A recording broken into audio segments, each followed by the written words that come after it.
श्री कृष्ण कन्हैया लाल की जय, श्री निजानंद स्वामी की जय, श्री प्राणनाथ प्यारे की जय।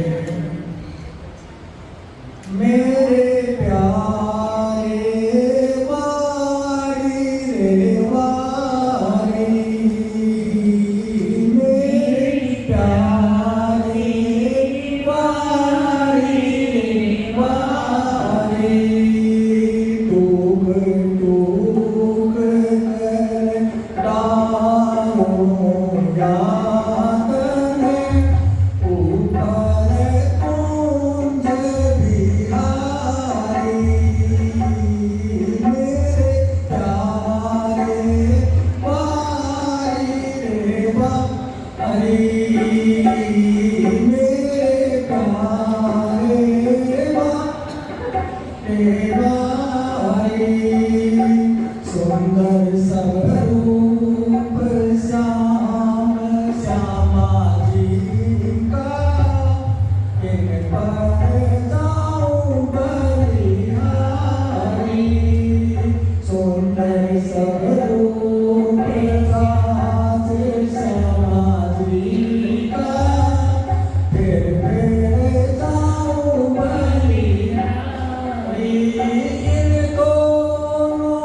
बोलो कृष्ण कन्हैया लाल की, श्री सद्गुरु महाराज की, श्री प्राणनाथ प्यारे की, महारानी बाईजुराज की, महाराजा छत्रसाल की, गुरुजी मंगलदास महाराज की, परमहंस राधिका दास महाराज की, श्री कृष्ण प्रणामी धर्म की, तीनों पुरी धाम की, सर्व सुंदर साथ की।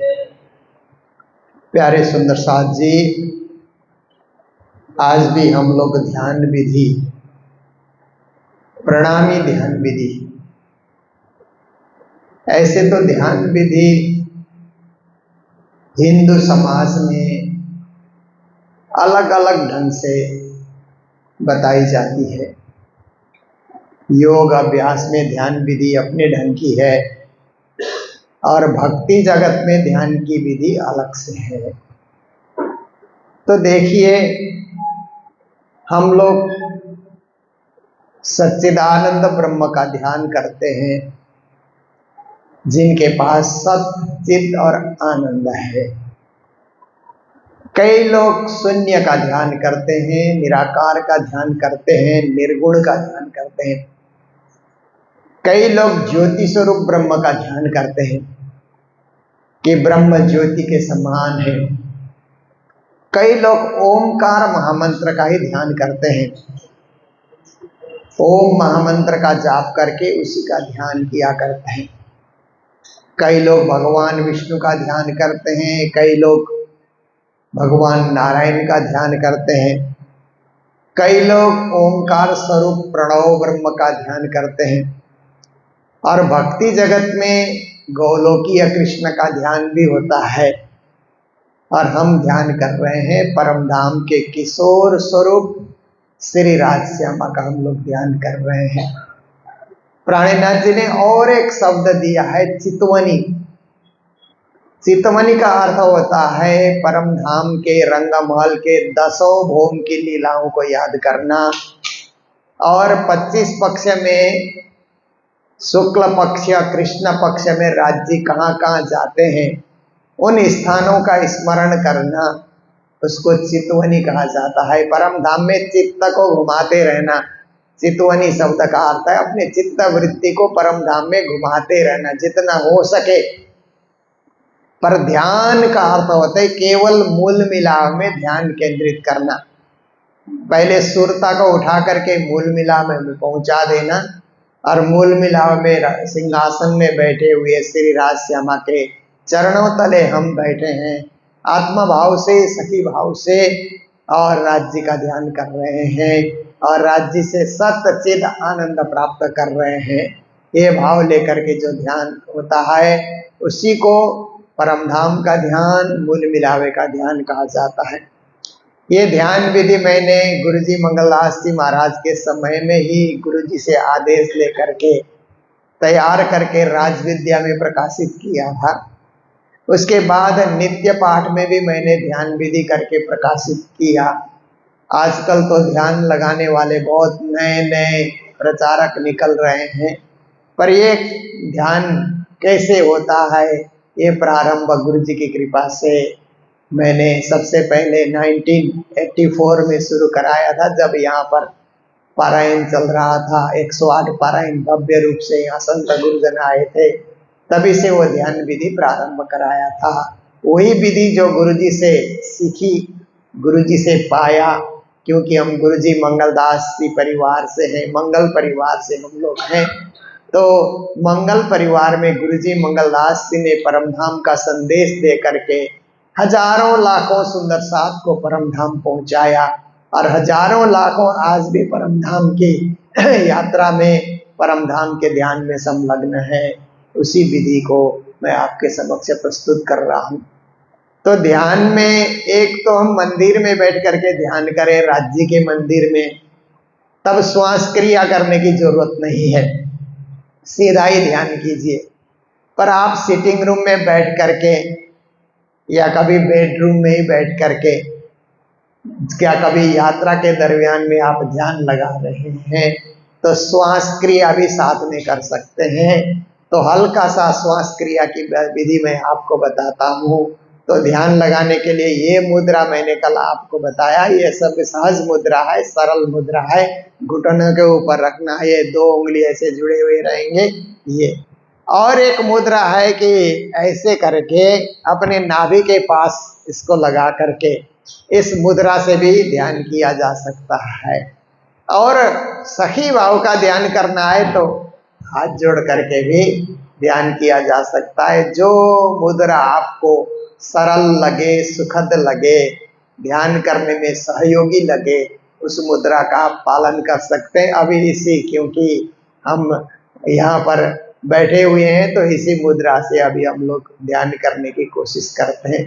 तो पहले गहरी श्वास लेंगे, छोड़ेंगे, थोड़ी देर करेंगे, क्योंकि ये आप घर में 10 मिनट भी कर सकते हैं, 5 मिनट भी कर सकते हैं, पर यहाँ हम लोग 1-2 मिनट ही करेंगे, क्योंकि हम राज्य के सामने, राज्य के दरबार में बैठे हुए हैं। तो आइए सब पहले थोड़ी सी आंखें अर्ध निमीलित करें।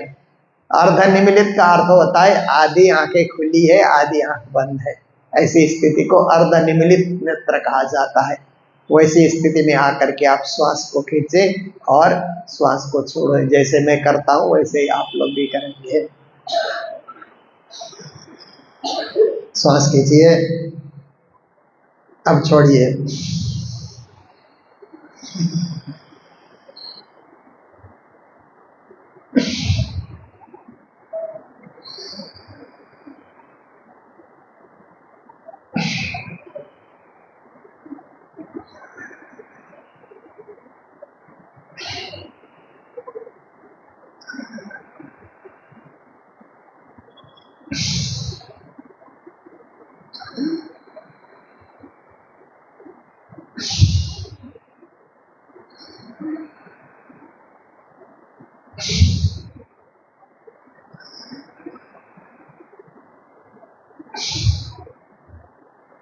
इस प्रकार लंबी श्वास खींच करके थोड़ी देर रोक करके फिर छोड़ने से हमारे मस्तिष्क को पूरा ऑक्सीजन मिल जाता है। मस्तिष्क सक्रिय तब होता है जब उसमें पूरा ऑक्सीजन जाए। तो ये श्वास खींच करके थोड़ी देर रोक करके उसको छोड़ना है। ये विधि भी आप लोग घर में कर सकते हैं। तो आइए अब आंख पूरी तरह बंद करेंगे और परम धाम के ध्यान में सक्रिय होंगे। बोलो कृष्ण कन्हैया लाल की। ध्यान के विषय में संतों ने कहा, सुमिरन सुरत लगाए के मुख से कुछ ना बोल, बाहर का पट बंद कर भीतर का पट खोल। संतों का कहना है कि ध्यान से पहले प्रार्थनाएं कीजिए, परमात्मा का सुमिरन कीजिए, स्मरण कीजिए, मंत्र जाप कीजिए। उसके बाद बोलना बंद कीजिए, गाना भी बंद कीजिए, बोलना भी बंद कीजिए, नाम जाप भी बंद कीजिए।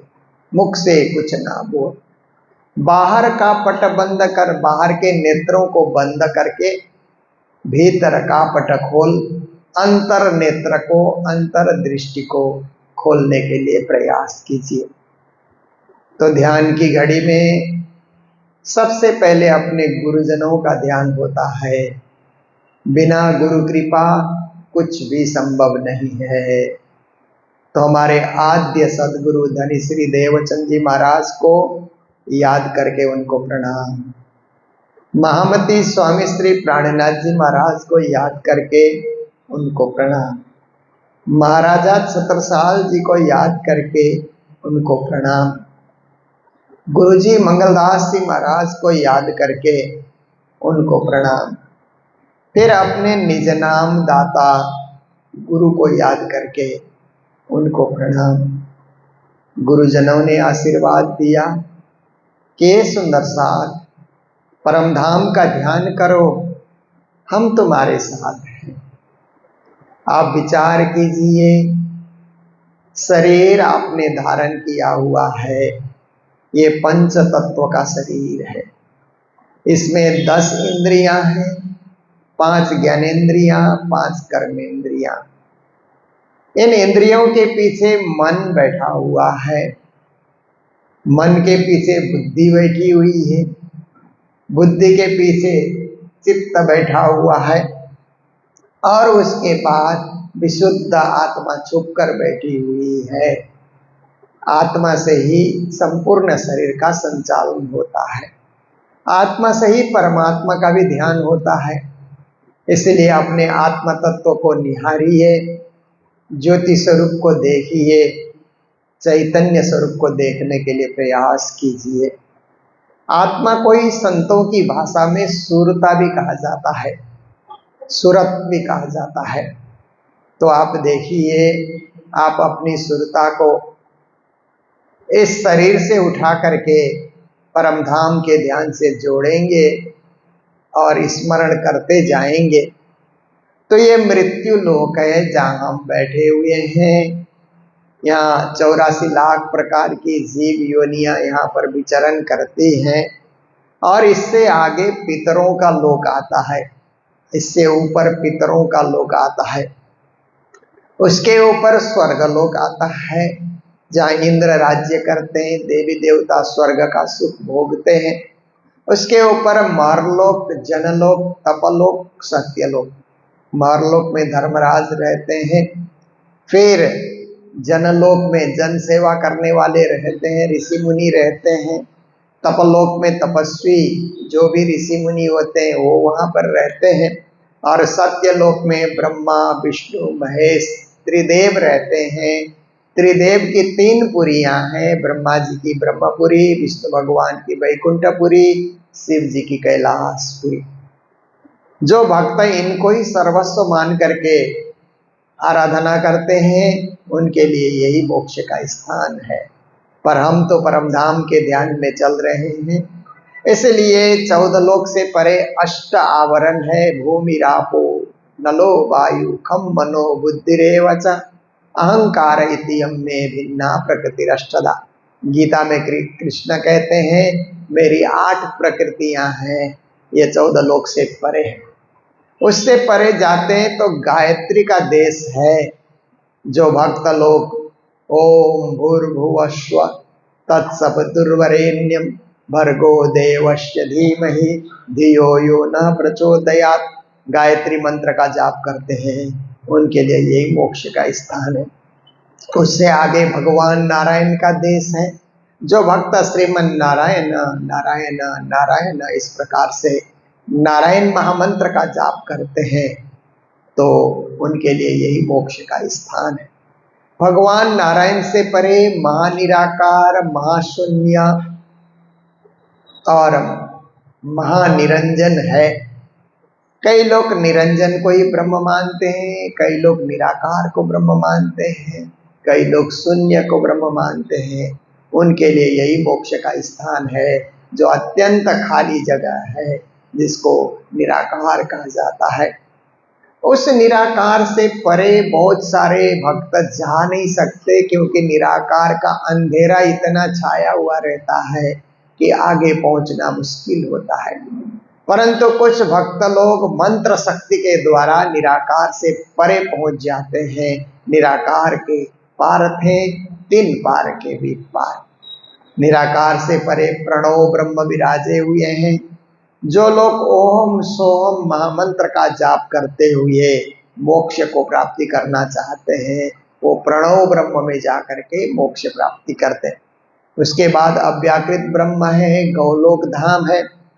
जो भक्त बाल स्वरूप श्री कृष्ण का ध्यान करते हैं, लड्डू गोपाल की पूजा करते हैं, वो श्री कृष्ण शरणम मम, श्री कृष्ण शरणम मम इस महामंत्र का जाप करते हुए श्री कृष्ण के गोलोक धाम में पहुंचते हैं। उससे आगे आप देखिए फिर सबलिक धाम है, केवल धाम है, सत्स्वरूप धाम है, अक्षर धाम है। उससे परे अक्षरातीत परम धाम है जो श्री राज्य का द्वार है, श्री राज्य का रंग महल है। तो हमें तो परम धाम का ध्यान करना है, इसलिए हद पार बेहद है, बेहद पार अक्षर, अक्षर पार वतन है, जागिए इन घर्रा। हम तो परम धाम में अपने आत्मा को पहुंचा करके वहाँ जागृत कराएंगे इस आत्मा को, इसलिए हमारी दौड़ लंबी है। परम धाम 25 पक्ष से युक्त है। धाम तलाव कुंज न जोए, नहरे मानिक बन की सोए। पश्चिम चौगान बड़बन कहिए, बुखराजी जमुना जी लइए। आठों सागर 8 भूमि के, ये 25 पक्ष परम धाम के। परम धाम के 25 पक्ष हैं, जिनकी 7 परिक्रमा बताई गई है। बड़ी राम की परिक्रमा, छोटी राम की परिक्रमा, बन के नहरों की परिक्रमा, मानिक पहाड़ और उसके समान बने वृक्षों की परिक्रमा, फिर आकर के जबरों की नहरों की परिक्रमा, फिर आकर के परम धाम में पूर्व में अक्षरधाम है और दक्षिण में हौस कोसर तालाब है, पश्चिम में पश्चिम का चौगान है, उत्तर में पुखराज पहाड़ है। फिर एकदम परम धाम के निकट की परिक्रमा आप लोग करेंगे, 7वीं परिक्रमा, तो रंगमहल के सामने चांदनी चौक है, दक्षिण में बट पीपल की चौकी है, पश्चिम में नूरबाग और फुलबाग है, उत्तर में लाल चबूतरा और खड़ोकली है। ये 7 परिक्रमा करके आप सामने आए तो ऐसा विचार कीजिए कि आप बिल्कुल रंगमहल के सामने खड़े हैं, चांदनी चौक में आप खड़े हैं। सामने आप देखते हैं तो श्री जमुना जी बह रही हैं और श्री जमुना जी पुखराज पहाड़ के नीचे खजाने का ताल से प्रकट होकर के पूर्व को बहती है 4.5 लाख कोस, दक्षिण को बहती है 9 लाख कोस, फिर पश्चिम को बहती है 4.5 लाख कोस और हाउस को सरसलाव में जाकर के समा जाती है। आप पूर्व की ओर नजर कीजिए तो श्री यमुना के आप दर्शन करते हैं। कलकलाती मचलती हुई ये यमुना जी बह रही है। ऐसा सोचिए कि आपकी सुरता यमुना किनारे खड़ी है, तो यमुना जल से आप आचमन कीजिए, जल का छींटा अपने ऊपर डालिए। यही तो राज्य सखी गणों को लेकर के झीलना हेतु पधारते हैं। पाट घाट की देवरी में जहाँ रामत कीजे राज, रतन जड़ित के महल में बालो कीजे रंग विलास। मारा बालाजी चलो जमुना जल झीली। जमुना जल के ऊपर 2 पुल बने हुए हैं, केलका पुल, बटका पुल, और जमुना जी के साथ 7 घाट बने हुए हैं। केल, निबोई, अनार, अमृत, जाम्बू, नारंगी, बट, ये 7 वन हैं। 7 वन के सामने 7 घाट बने हुए हैं। मध्य के घाट को पाट का घाट कहा जाता है, उसके 700 वन है उसको अमृत वन कहा जाता है, वो आम का वन है। जात जात के आम वहाँ पर लटक रहे हैं, परिपक्व हैं, सुगंधि बिखेर रहे हैं। आप अमृत वन के बीचों बीच में से होकर के आगे निकलिए तो कई जात के पशु पक्षी वहाँ पर चहचहा रहे हैं, श्री राज्य के यश और गुण को गा रहे हैं। कोई पीऊ पीऊ कहते, कोई धनी धनी कहते, धनी के गुण गावते, रिझावते, छड़ी फिरावते, हुक्म जमाते चले जाते हैं। और कई जात के पशु भी वहाँ पर श्री राज्य के यश को गा रहे हैं, राज्य के दर्शनों के लिए आतुर होकर के खड़े हैं। मोर इत्यादि घूम घूम कर नाच रहे हैं, बानरे इत्यादि गुलाटी भर करके अपने कर्तव्य को दिखा रहे हैं। आप चांदनी चौक में फिर से जाकर के पहुंच जाइए। 166 मंदिर का लंबा चौड़ा सुंदर फरस है। राजश्यामा जी और 12,000 ब्रह्म आत्माएं इसी चांदनी चौक में से होकर के 25 पक्ष में परिभ्रमण हेतु जाते हैं, आते हैं। इसलिए राज्य के चरण धूल इस चांदनी चौक पे पड़ी है। चरण धूल को अपने मस्तक से लगाइए, चरण धूल पे लोटपोट कीजिए। आत्मस्वरूप है, लोटपोट करने में कोई कठिनाई नहीं है। धन्य हो जाइए। उठ करके देखिए तो एक 10 भोम ऊंचा लाल वर्ण का 201 पहल वाला भवन आपको नजर आया। यही श्री राज्य का दरबार है, इसी को रंगमहल कहा जाता है। रंगमहल के सामने दो वृक्ष खड़े हैं। उत्तर की ओर लाल वृक्ष है, दक्षिण की ओर हरा वृक्ष है। 3 भौम ऊंचे वृक्ष हैं, नीचे चबूतरा है और वृक्षों के ऊपर भी महल बने हुए हैं, वृक्षों के साथ भी महल बने हुए हैं। ये उनकी दिव्यता है। आप बीचों बीच आगे बढ़े तो रंगमहल में प्रवेश करने के लिए 100 सीढ़ियां और 20 चाँदे आते हैं। आप सीढ़ी चढ़ना प्रारंभ कीजिए। सीढ़ी के किनारे में परकोटे लगे हुए हैं, किनारे लगे हुए हैं। आपको आत्मस्वरूप है, इसलिए किनारे पकड़ने की जरूरत भी नहीं है। आप बीच में ही से सीढ़ी चढ़ रहे हैं। 1 सीढ़ी, 2 सीढ़ी, 3 सीढ़ी, 4 सीढ़ी, 5 सीढ़ी, चाँदा में थोड़ा विश्राम करते हुए आप आगे बढ़िए। इस क्रम से आप फटाफट 100 सीढ़ियां और 20 चाँदे पार करके ऊपर प्रथम भौम के चबूतरे में जैसे ही पहुंचे, वहाँ की कारीगरी और विचित्रता को देखिए। 2 भौम ऊंचा वहाँ पर दरवाजा है, दरवाजा चमचमा रहा है। अनेक मणिमाणिक्य उसमें जड़े गए हैं। उन माणिक्य से किरणें वहाँ पर निकल रही है। आप उन किरणों को अपने आंखों से देखते हैं तो आपकी आंखें भी तिलमिला जाती है। दरवाजा खुला है, मानो आपके स्वागत के लिए खोल दिया गया हो। राज्य महाराज ने खुद दरवाजा खोल दिया गया हो, उनके द्वारा ही दरवाजा खुला हो। अंदर प्रवेश कीजिए तो 28 स्तंभ का चौक नजर आएगा। थंब भी परम धाम के इतने सुंदर और मुलायम हैं, ऐसा लगता है कि 28 सखियां ही खड़ी होकर के स्वागत कर रही हैं, पर वास्तव में वो थंब है, चैतन्य स्वरूप है।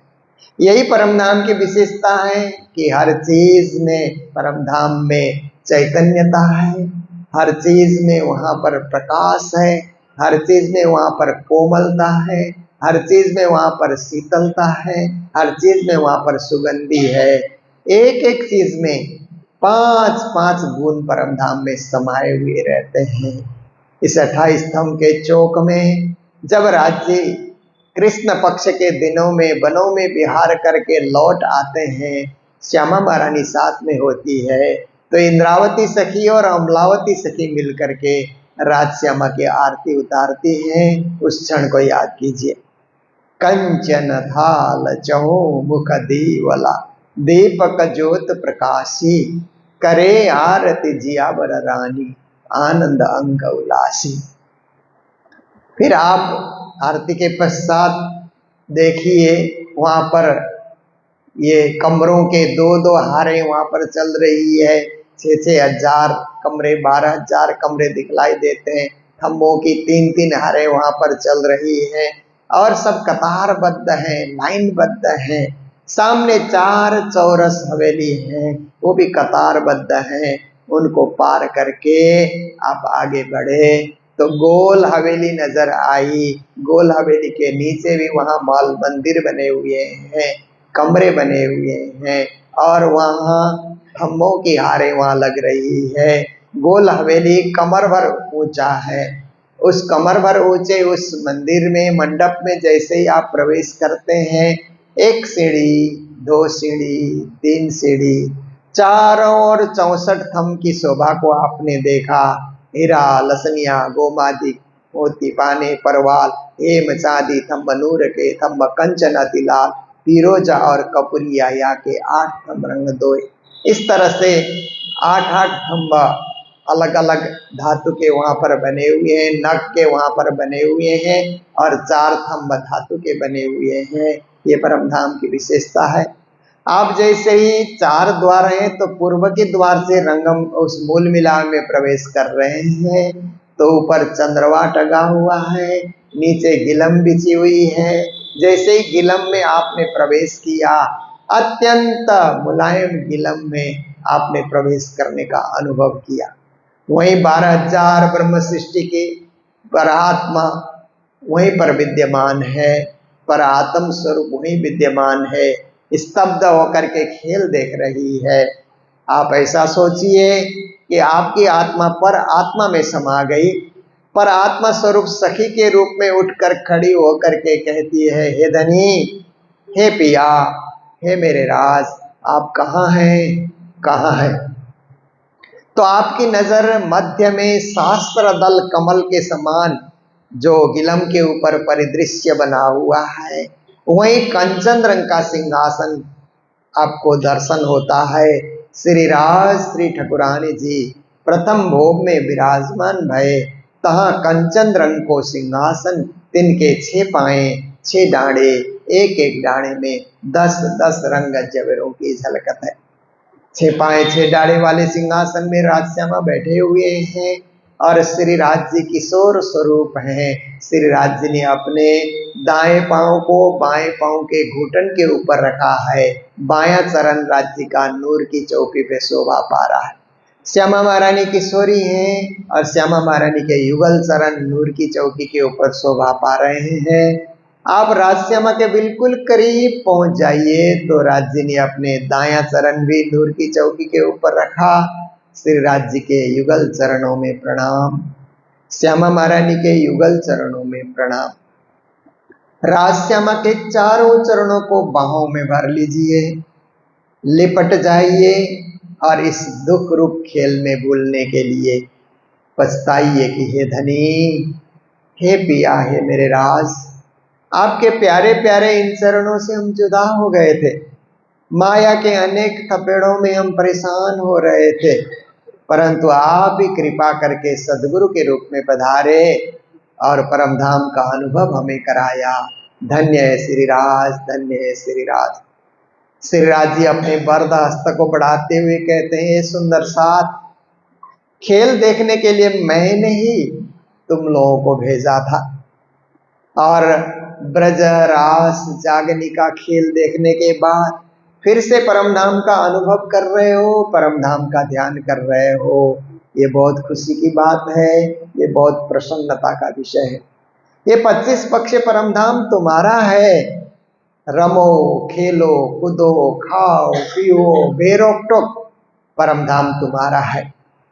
राज जी ने अपने वरद हस्त बढ़ाते हुए आपके सिर के ऊपर हाथ रख करके पुचकारते हुए आपको स्नेह दिया, प्यार दिया। श्यामा महारानी के वरद हस्त अपने सिर के ऊपर है। राज्य का आशीर्वाद लीजिए, श्यामा महारानी के कृपा का आप अनुभव कीजिए। फिर एक बार उस सिंहासन की परिक्रमा कीजिए। राज श्यामा जी सुंदर साथ, धाम धनी श्री प्राणनाथ। दूसरी परिक्रमा कीजिए। राज श्यामा जी सुंदर साथ, धाम धनी श्री प्राणनाथ। तीसरी परिक्रमा कीजिए। राज श्यामा जी सुंदर साथ, धाम धनी श्री प्राणनाथ। श्यामा महारानी के श्रृंगार को याद कीजिए। श्री श्यामा जी को श्रृंगार, सेंदुरिया रंगड़ाऊ की साड़ी, श्याम रंगड़ाऊ की कंचुकी, नीली लाई को चरनिया। श्री राज जी को श्रृंगार, सेंदुरिया रंगड़ाऊ को चीरा, आसमानी रंगड़ाऊ की पिछोरी, नीलो न पीलो बीच के रंग को पटुका, केसरिया रंगड़ाऊ को इजार। श्यामा महारानी के सिर पे आप देखेंगे तो राखड़ी शोभा पा रही है और श्यामा महारानी के नाक में नथनी है। श्यामा महारानी के कान में जाल और कुंडल शोभा पा रहे हैं। श्यामा महारानी के गले में 7 हार शोभा पा रहे हैं और बाजू में बाजूबंद उन्होंने धारण किया हुआ है। हाथ में नवचूड़ उन्होंने धारण किया है और श्यामा महारानी के उंगलियों में अनेक अंगूठियां शोभा पा रही हैं और श्यामा महारानी के चरण में आप देखिए तो चरण में भी अनेक आभूषण शोभा पा रहे हैं और अनवट और बिछुआ, अंगूठे में अनवट और छोटी उंगलियों में बिछुआ, ये आभूषण शोभा पा रहे हैं। तो आप देखिए फिर श्री राज्य के सूक्ष्म श्रृंगार को याद करते हैं। राज्य महाराज पगड़ी धारण किए हुए हैं, पगड़ी में कलंगी उन्होंने धारण किया हुआ है। राज्य महाराज के ललाट पे 2 बिंदी और 2 रेखा और बीच में बिंदी, ये उन्होंने तिलक धारण किया हुआ है। श्यामा महारानी के ललाट पे लाल बिंदी शोभा पा रही है और श्री राज्य महाराज ने अपने गले में 4 हार उन्होंने धारण किया हुआ है। बाजू में बाजूबंद है, हाथ में कड़ा है, अंगुलियों में अनेक अंगूठियां उन्होंने धारण की है, हर अंगुली में अंगूठियां उन्होंने धारण कर रखी है। राज्य महाराज के पाँव में कड़ा जो है, पाँव में ये श्री राज्य महाराज क्या है, झांझर, घूंघर, काबी, कड़ला इत्यादि धारण किए हुए हैं। श्यामा मारन के पाँव में भी झांझर घूंघर शोभा पा रहे हैं। चरण की अंगुलियों में भी अंगूठियां शोभा पा रही हैं।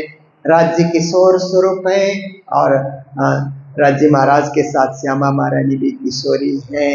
राज्य का स्वरूप भी गौर वर्ण है, श्यामा महारानी का स्वरूप भी गौर वर्ण है। ऐसे साक्षात श्री राज श्यामा को श्रृंगार के साथ, वस्त्र के साथ, किशोर रूप में दर्शन करते हुए आप विराजमान होकर के उनसे विनय प्रार्थना कीजिए।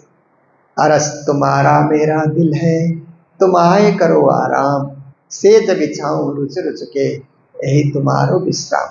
प्रथम लागो दो चरण को, धनी ये न छुड़ाइयो छिन, लाख तली लाल एड़िया, मेरे जीव के यही जीवन। ए चरण निमख न छोड़िए, राखिए माए नैनन, ए निस्वत की बात नहीं, मेरे जीव के यही जीवन, मेरे जीव के यही जीवन। पिया तुम हो तैसी कीजियो, मैं अर्ज करो मेरे दुल्हन, हम जैसी तुम जिन करो, मेरा तलप तलप जाए जीवन। फिर राजश्यामा को याद करते हुए एक बार श्री निज नाम महामंत्र का मन ही मन आप जाप कीजिए।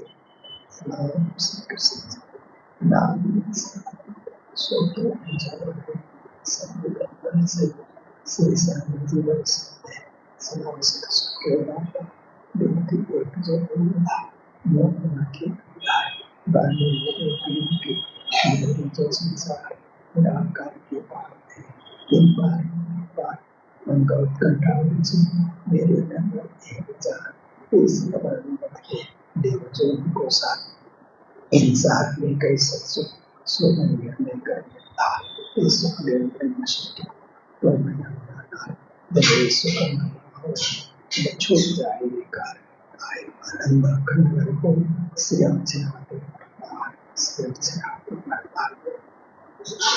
मेरे रग रग में, मेरे नस नस में सच्चिद आनंद प्रभामान हो रहा है।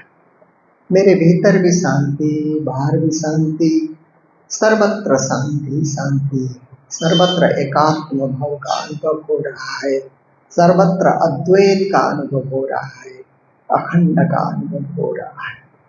ये भाव लेकर के राज्य और श्यामा जी को लंबी ध्वनि के साथ प्रणाम अर्पण करते हैं। प्रणाम।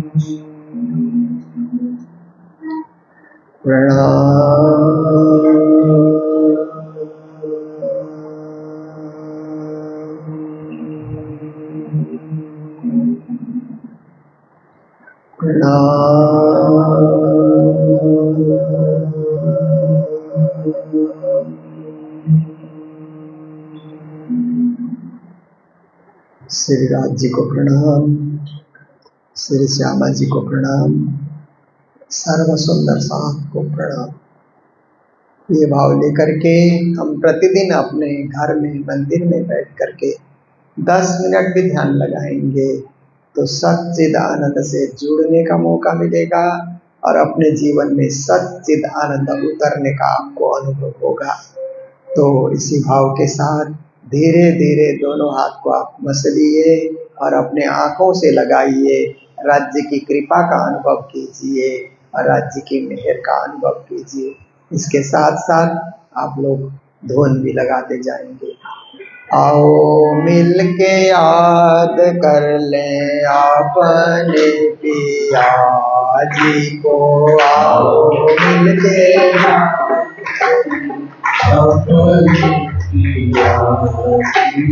अपने पिया जी को अपने धनी जी को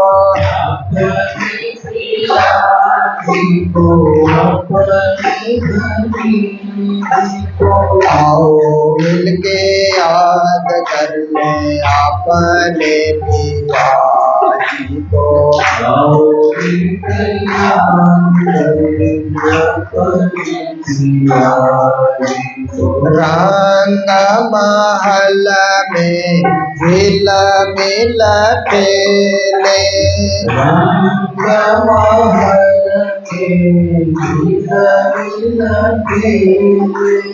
अपने पिया जी सो प्रेम से बोले अपने पिया जी को प्रेम से बोले आओ मिलके याद कर ले अपने पिया जी को आओ मिलके याद कर ले अपने पिया जी को सुख सुख पाल का भूल गए सुख सुख पाल का भूल गए निज घर अपना भी भूल गए निज घर अपना भी भूल गए आओ मिलके याद कर ले अपने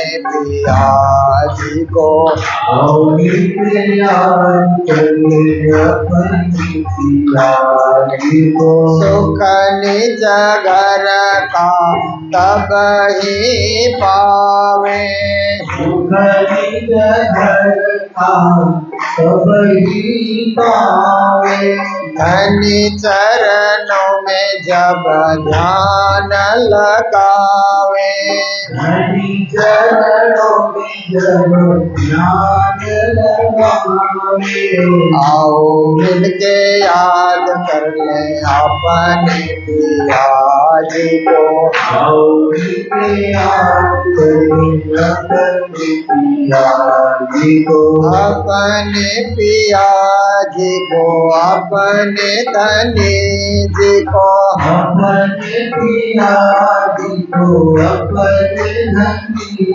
जी को आओ मिलके याद कर ले अपने पिया जी को आओ मिलके याद कर ले अपने पिया जी को आओ मिलके याद कर ले अपने धनी जी को आओ मिलके याद कर ले अपने धनी बोलो श्री धाम के धनी की श्री प्राणनाथ प्यारे की प्रणाम।